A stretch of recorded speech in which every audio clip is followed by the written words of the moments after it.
ان اللہ مع الصابرین،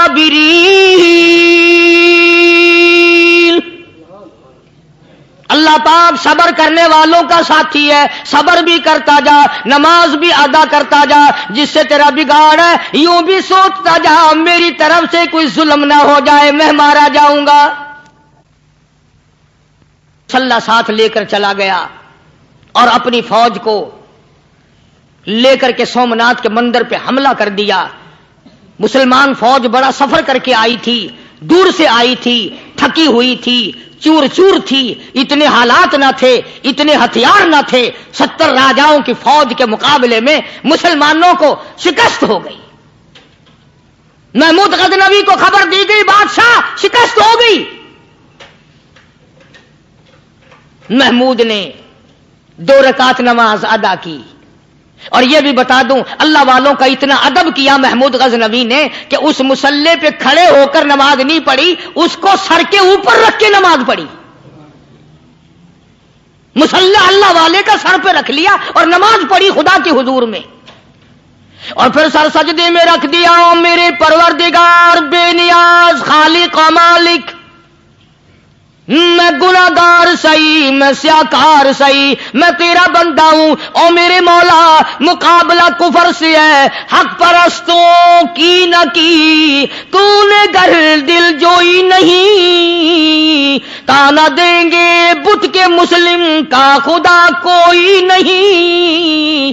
او میرے پروردگار آج مجھے ذلیل نہ کر، آج میری شکست نہ کر، آج مسلمانوں کو شکست نہ دے. اور بے نیاز پروردگار کافر کہیں گے ان کا خدا کہاں گیا. بس محمود غزنوی نے اللہ کے حضور میں نماز ادا کی اور دامن پھیلایا اور سر سجدے میں رکھا. تو اطلاع ملی کہ شکست فتح میں بدل گئی. چنانچہ جمعے کا خطبہ محمود غزنوی نے سومناتھ کے مندر کے اندر دیا. کس قدر اللہ والوں کو دلچسپی تھی ان معاملات سے کہ قوم کے لیے بھلائی ہو، ملک کے لیے بھلائی ہو، عوام کے لیے آخرت کی دنیا کی بھلائی مقصود تھی. خواجہ قطب الدین بختیار کاکی رحمت اللہ علیہ دلی شہر میں رہتے ہیں. بادشاہوں کا زمانہ ہے. اللہ اللہ کیا عجیب لوگ تھے. آج تو اچھے بھلے دیندار طبقہ نماز پڑھانے والوں کو نماز کے، غسل کے، وضو کے مسائل معلوم نہیں. دوستو ایسا وقت تھا سلطان صلاح الدین خلجی رحمت اللہ علیہ کو بادشاہ ہو کر عربی کی بہت بڑی 4 جلدوں میں کتاب ہے ہدایہ. بادشاہ صلاح الدین خلجی کو زبان نہیں یاد تھا. اتنی بڑی عظیم کتاب زبان نہیں یاد تھی. وہ بادشاہ بھی ہوا کرتے تھے اور ولی بھی ہوتے تھے. سلطان عالمگیر رحمت اللہ علیہ بہت بڑا بادشاہ ہو کر، اورنگزیب ہے، عالمگیر ہے، اتنا بڑا عظیم بادشاہ، مگر حضور کریم صلی اللہ علیہ وسلم کی 5000 حدیث پاک اس بادشاہ کو زبان نہیں یاد تھی. اور قرآن کا حافظ تھا، قرآن کا قاری تھا، قرآن کا عالم تھا، قرآن کا مفسر تھا، ولی بھی تھا، بادشاہ بھی تھا، اللہ والا بھی تھا. اور اتنا خوف تھا دل میں، میں تمہیں کیا بتاؤں. اللہ اکبر. بادشاہ ہو کر کے کپڑا خریدا، مزدوری کر کے کپڑا خریدا بادشاہ نے، اور کپڑا خرید کر اس کی ٹوپیاں اپنے ہاتھوں سے سی. عالمگیر رحمت اللہ علیہ نے اس کی ٹوپیاں اپنے ہاتھوں سے سی اور چاندنی چوک دلی میں کھڑے ہو کر فروخت کی، بیچی. 6-7 روپے جمع کر کے ایک تھیلی میں بند کر کے اوپر لکھا عالمگیر کا کفن ان پیسوں سے خریدا جائے. کبھی ہم نے بھی سوچا جو رشوت مارنے والا آدمی ہے، بتاؤ اس کے لیے کفن کہاں سے اچھے پیسے تلاش کر کے لایا جائے گا؟ رشوت کا ہی کفن ملے گا نا. جو آدمی ملاوٹ کر کے پیسے کماتا ہے فنکاری کر کے پیسہ کماتا ہے، دغا اور فریب کر کے پیسے کماتا ہے، تو آج ہمارا کفن بھی صحیح نہیں، کفن بھی دغا والا، فریب والا، ملاوٹ والا۔ بلکہ تم تو کہتے ہو کہ آج کل کھانے کے لیے خالص کچھ نہیں ملتا، میں کہتا ہوں میت کو غسل دینے کے لیے پانی خالص نہیں ملتا، یہ جو ہم موٹریں نل کے لگاتے ہیں یہ پیسے کون سے ہمارے خالص ہیں؟ جو صابن میت کو مل رہی ہیں کون سے پیسوں کا خریدا ہوا ہے؟ جو خوشبو میت کو لگ رہی ہے کون سے پیسوں کی خریدی ہوئی ہے؟ جو کفن پڑ رہا ہے وہ کیسے پیسوں کا کفن ہے؟ اور میں آگے بڑھ کر کے کہتا ہوں جو کندھوں پہ اٹھائے جا رہے ہیں وہ کون سے کتب ہیں، کون سے ابدال ہیں؟ جس نے میت کو غسل دیا ہے کبھی معلوم کیا کہ وہ کتنا بڑا نیک آدمی ہے؟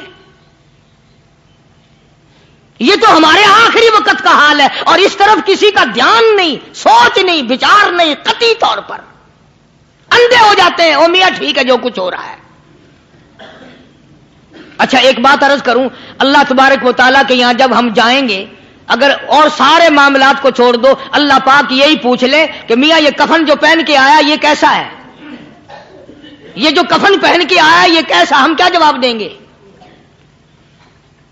بادشاہ عالمگیر رحمت اللہ علیہ نے تھیلی پہ لکھ کر کے بند کر کے رکھ دیا، جب میرا انتقال ہو جائے، میری موت آ جائے، جب میں دنیا سے رخصت ہو جاؤں، جب میں دنیا سے چلا جاؤں، میرا آخری لباس جو میں نے ساتھ لے کے جانا ہے وہ شادی کے جوڑے دنیا تیار کرتی ہے، سفر کے جوڑے دنیا تیار کرتی ہے، غیر ملکوں میں جانے کے لباس دنیا تیار کرتی ہے، ادھر ادھر جانے کے لیے، تقریبوں میں جانے کے لیے جوڑے لباس پوشاک دنیا تیار کرتی ہے۔ اور میں کہتا ہوں لوگوں، قبر کی پوشاک ہم کب تیار کریں گے؟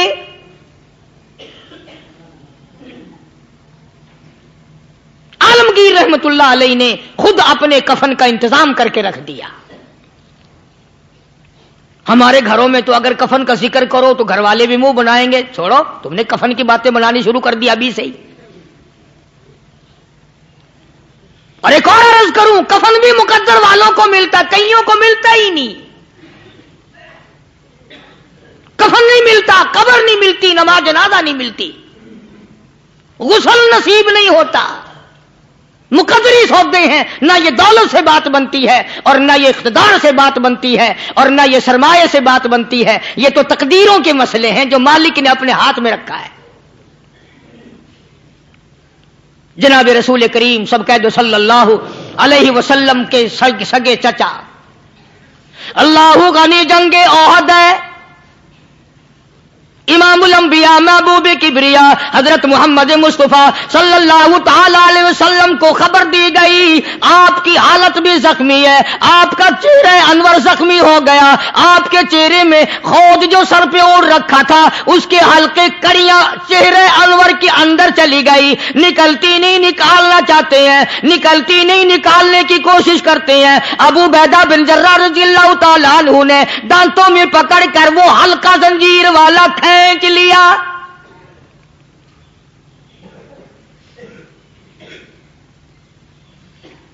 اللہ غنی، ادھر خون کا پھوارا چھوٹا، خون کا پھوارا چھوٹا۔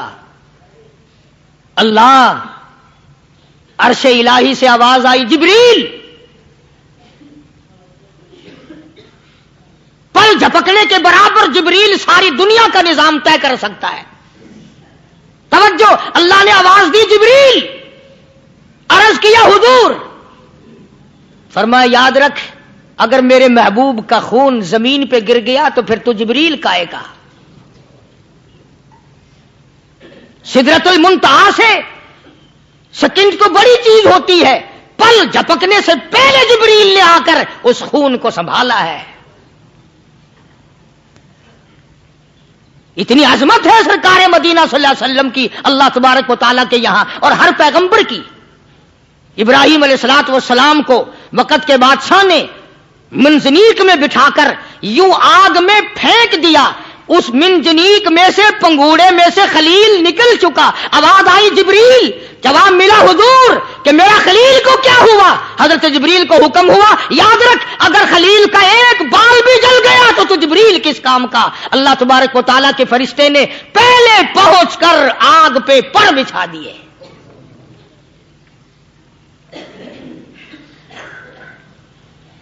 یوسف علیہ السلام کو بھائیوں نے کنویں میں پھینکا.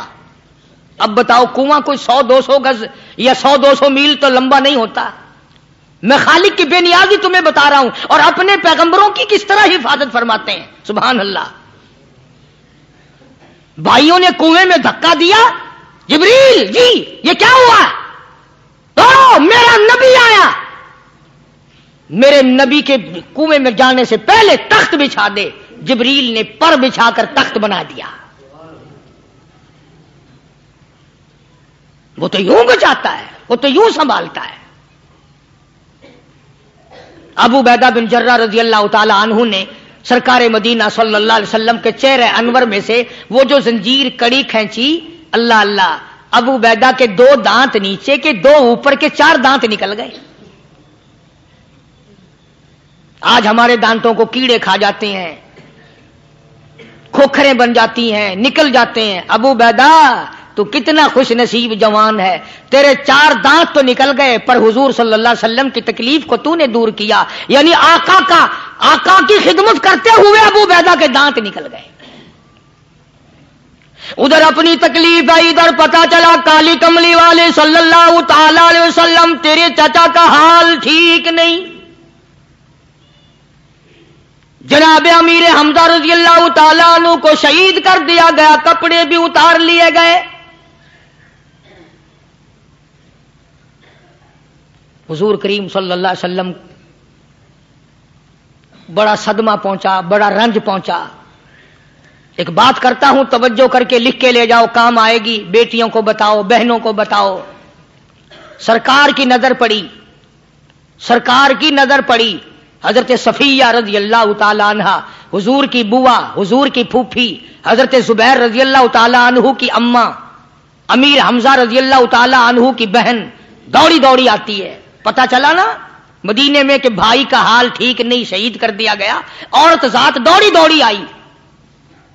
حضور نے فرمایا زبیر کون عورت ہے, جا کے روکو, لاش کا حال ٹھیک نہیں, کپڑے پھاڑے گی, جزا فضا کرے گی.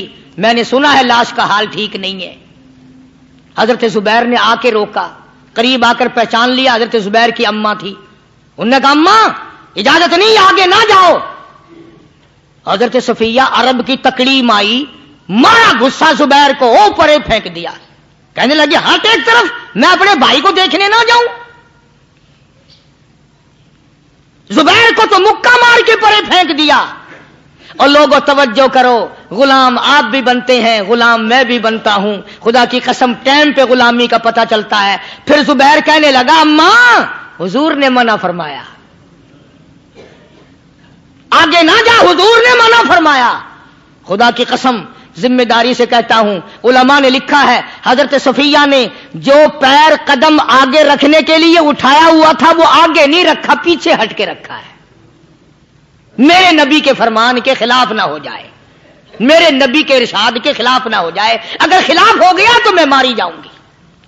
اور وہیں رک گئی, کہنے لگی اور زبیر بیٹے جاؤ, میرے محبوب سرکار مدینہ صلی اللہ تعالی علیہ وسلم سے جا کے کہو میں نے لاش کا حال سن لیا ہے, مجھے سب کچھ پتا چل گیا ہے. جا کے کہو بے شک میں عورت ہوں لیکن گھبراؤں گی نہیں. جب سے میں نے تیرا کلمہ پڑھا ہے میں نے صبر کرنا بھی سیکھ لیا ہے.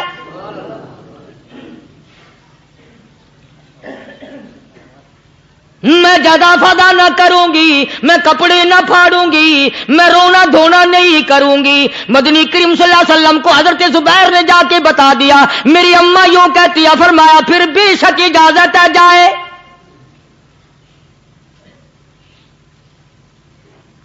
آج کی کوئی مائی ہوتی اتنا حال دیکھ کر بھائی کا نہ جانے ہارٹ فیل ہو جاتا. صفیہ نے آ کے دیکھا اپنے بھائی سیدنا امیر حمزہ کے دونوں کان نہیں, ناک نہیں, لب نہیں, 11 ٹکڑے ہوئے پڑے ہیں. روتی نہیں، گھبراتی نہیں، دھڑام سے گرتی نہیں، چہرہ نہیں پیٹتی، ماتم نہیں کرتی، کھڑی ہو گئی، کہنے لگی آ میرے پروردگار، میرے بھائی کی قربانی قبول فرما، میرے بھائی کی قربانی کے صدقے میں میرا بھی بیڑا پار کر دے۔ اور خبر تو مل گئی تھی نا کہ کپڑے بھی اتار کر لے گئے، بغل میں سے 2 چادریں نکالی ہیں، بغل میں سے 2 چادریں نکالی کہ میرے بھائی کو کفن دے دینا۔ یوں جو نظر پڑی، ایک انصاری نوجوان رضی اللہ تعالی عنہ وہ بھی ننگا پڑا ہے، کافر اس کو بھی شہید کر کے گر گئے۔ مسلمانوں ذرا اندازہ لگاؤ، یہ بھی مسلمان تھے، یہ بھی نبی کے عاشق تھے، یہ بھی دیوانے تھے، ایسے وقت میں بھلا ایسی بات کس کو سوجھے؟ ماں جایا بھائی ہو، سگا بھائی ہو، اچھی محبت اور تعلق ہو بہن بھائی کا، اور سید الشہداء حضور نے فرمایا ہو وہ ننگا پڑا ہے، 11 ٹکڑے ہوئے پڑے ہیں، ایسے وقت میں ایسی بات کون سوچے؟ صفیہ کہنے لگی لوگوں ایک چادر اس بھائی کو دو جو میری ماں کے پیٹ سے پیدا ہوا، ایک چادر اس بھائی کو دو جو محمد کے کلمے نے میرا بھائی بنا دیا ہے، جو میرے نبی نے میرے کے کلمے نے میرا بھائی بنا دیا ہے۔ کل قیامت میں خدا یہ نہ فرما دے صفیہ کفن دینے آئی، خیرات دینے آئی تو اپنے کو دے کے چلی گئی۔ اب ان میں ایک چادر ہے چھوٹی اور ایک ہے بڑی، پھر کہنے لگی میری چادریں واپس کر دو، ایسا نہ ہو میرے بھائی کو بڑی مل جائے، دوسرے بھائی کو چھوٹی مل جائے، اللہ پاک کل یہ نہ فرما دے اگر کفن دینے بھی آئی تو اپنے کو بڑی دوسرے کو چھوٹی، یہ اللہ کی رضا والا تو کام نہیں۔ قرآن اندازی کی، سگے بھائی سیدنا امیر حمزہ رضی اللہ تعالیٰ عنہ کے حصے میں چھوٹی چادر آئی اور اس انصاری جوان کے حصے میں بڑی چادر آ گئی۔ چنانچہ جب محمد عربی صلی اللہ تعالی علیہ وسلم تشریف لائے تو حضور کو اتنا صدمہ پہنچا، میری مستقل کیسٹ ہے سیدنا امیر حمزہ رضی اللہ تعالیٰ عنہ کے عنوان پر، آپ لوگ اسے خرید کے سنیں۔ تم بھی کہتے ہو کہ ہم نے اسلام کی بڑی خدمت کی، ہم نے قرآن کی بڑی خدمت کی، ہم نے علماء اور طالب علموں کی بڑی خدمت کی، ہم نے مسجد اور مدرسوں کی بڑی خدمت کی۔ میں یہ کہتا ہوں آؤ دیکھو تو صحیح کہ ان حضرات نے کہاں تک قربانیاں دی ہیں۔ حضور نبی کریم صلی اللہ تعالی علیہ وسلم جب اپنے پیارے چچا کی لاش پہ آئے، چہرے پہ نظر پڑی، دونوں لب نہیں، کالی کملی والے صلی اللہ تعالی علیہ وسلم نے منہ میں جھانک کر دیکھا تو زبان نہیں، ذرا نیچے کو نظر کی، پیٹ میں جگر اور کلیجہ نہیں، دونوں ہاتھ نہیں، دونوں کان نہیں۔ یہ حال دیکھ کر حضور صلی اللہ علیہ وسلم کو چکر آ گیا، زمین پہ تشریف فرما ہو گئے، اور پھر بلکہ یہاں تک لکھا ہے کہ آپ نے یوں فرمایا او میرے مالک اگر صفیہ مائی میری بوا پھوپھی یہاں نہ ہوتی تو میں یہ ٹکڑے بھی نہ اٹھاتا، اگر تو یوں ہی راضی ہے تو میں بھی یوں ہی راضی ہوں۔ اور پھر جب ان ٹکڑوں کو جوڑا گیا تو صحابہ نے عرض کیا یا رسول اللہ صلی اللہ تعالی علیہ وسلم امیر حمزہ قداور آدمی تھا، لمبا تکڑا بہادر آدمی تھا، حالت یہ ہے چادر چھوٹی ہے بھی ایک ہی، اگر سر ڈھانپتے ہیں تو پیر کھل جاتے ہیں، پیر ڈھانپتے ہیں تو سر کھل جاتا ہے۔ حضور نے فرمایا سر کو چھپا دو، پیروں پہ میرے چچا کے درختوں کے پتے ڈال دو۔ میں یہ عرض کر رہا تھا کہ اللہ والے ہر وقت میں آدمی کی اصلاح کی کوشش کرتے ہیں، اسے بنانے کی کوشش کرتے ہیں، اسے سمجھانے کی کوشش کرتے ہیں۔ اللہ تبارک و تعالی ہر مسلمان کو توفیق دے کہ وہ اپنی زندگی بھر اللہ والوں کی خدمت میں جانے آنے کی، قرآن کی خدمت کی ہر وقت پروگرام بنائے، نیت خیر رکھے۔ کیوں؟ اس لیے اسی کو کہتا ہے کہ لیے پھرتی ہے بلبل چونچ میں گل، لیے پھرتی ہے بلبل چونچ میں گل، اور ڈھونڈتی ہے شہید ناز کی تو تربت کہاں ہے، تلاش کرتے ہیں جانور پرندے کہاں پر اللہ کی رحمت برس رہی ہے۔ تو ہمیں بھی اللہ کی رحمت کا طالب ہونا چاہیے، اللہ کی رحمت کا متلاشی ہونا چاہیے۔ اللہ پاک مجھ پہ اور آپ سب پر، ساری امت پر اپنا کرم فرمائے۔ وآخر دعوانا ان الحمدللہ رب العالمین۔ اللہم صلی وسلم وبارک علی سیدنا و مولانا محمد النبی الامی الہاشمی وعلی آلہ واصحابہ برۃ الکرام۔ الہ العالمین ہم سب پہ کرم فرما یا اللہ، فضل کا معاملہ فرما، کرم کا معاملہ فرما۔ حاجی رشید صاحب مدینہ گلاس فیکٹری والوں کا آپریشن ہوا ہے، ہر وقت دعا کرتے رہتے اللہ تعالیٰ سے کاملہ عطا فرمائے۔ میرے خدمت گزار ہیں، ساتھی ہیں سرفراز خان صاحب باولپور کے، ان کی اللہ پاک اپنے فضل و کرم سے پریشانیوں کو دور فرمائے، اور جتنے بھی حافظ گل محمد کی والدہ انتقال کر گئے، اللہ تعالیٰ مرحومہ کی قبر کو جنت کا باغ بنائے۔ یا اللہ ہم سب کے والدین کی مغفرت فرما، ماں باپ کی بخشش فرما، آباء و اجداد کی مغفرت فرما، دوست احباب اور خدمت گزاروں کی مغفرت فرما، دور کے نزدیک کے، مسجد کے، مدرسے کے، میرے خدمت گزاروں کے کاروبار میں مال و جان میں برکت عطا فرما۔ یا اللہ اپنے فضل و کرم سے سارے پاکستان کی حفاظت فرما۔ یا اللہ تمام بیماروں کو شفا عطا فرما۔ کئی ساتھیوں نے کہا یا اللہ سب کے کاروبار میں برکت عطا فرما، سب کے روزی رزق میں وسعت عطا فرما، سب کی فصلوں میں برکت عطا فرما، اسپتالوں میں، گھروں میں، دور نزدیک جتنے بیمار ہیں یا اللہ سب کو شفا عطا فرما۔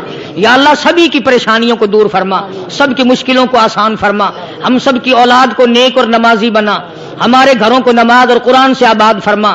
یا اللہ ہم سب کو پختہ نمازی بنا، کلمے اور ایمان والی موت عطا فرما۔ یا اللہ تمام مسلمانوں کو ہدایت عطا فرما، پوری دنیا میں دین کے چشمے بہا دے، قرآن اور ایمان والی زندگی بنانے کی توفیق عطا فرما۔ یا اللہ تمام مسلمان جتنے بھی پوری دنیا میں عالم اسلام کی حفاظت فرما، ان سب کی جان مال عزت آبرو اور ایمان کی حفاظت فرما۔ یا اللہ تمام مسلمان جتنے بھی یہ مرد عورت جھولی پھیلائے بیٹھے ہیں سب کو حج بیت اللہ نصیب فرما، سب کو روزہ رسول اللہ صلی اللہ علیہ وسلم کی زیارت نصیب فرما۔ یا اللہ جتنے مسلمان مرد عورت قبروں میں چلے گئے سب کی قبروں کو جنت کا باغ بنا، ہمارے اساتذہ کی مغفرت فرما، مشائخ کے درجوں کو بلند فرما۔ یا اللہ جتنے بھی مریض ہیں دکھ دردوں کو دور فرما، یہ ہمارے جتنے بھی مسجد کا انتظام کرنے والے حضرات ہیں یا اللہ سب کی دینی دنیاوی پریشانیوں کو دور فرما اور نیک ارادوں میں کامیاب اور پائے تکمیل تک پہنچا۔ ہم سب کی اولاد کو ہماری قبروں کا وارث بنا، یا اللہ ہماری نمازوں کا وارث بنا، یا اللہ دین احمد صلی اللہ علیہ وسلم کا وارث بنا۔ ربنا تقبل منا انک انت السمیع العلیم وتب علینا انک انت التواب الرحیم۔ صلی اللہ علی حبیبہ محمد وعلی آلہ واصحابہ اجمعین برحمتک یا ارحم۔ ابھی آپ حضرت مولانا قاری محمد حنیف صاحب ملتانی رحمۃ اللہ علیہ کو سماعت فرما رہے تھے۔ آپ سب دوستوں سے گزارش ہے کہ آپ ہمارے اس چینل کے ساتھ جڑے رہیں اور ان علماء کرام کے بیانات کو آگے بھی شیئر کرتے رہیں۔ آپ سب دوستوں کا بہت شکریہ۔ ملتے ہیں ایک نئی ویڈیو کے ساتھ، تب تک کے لیے اللہ حافظ۔ پاکستان پائندہ باد۔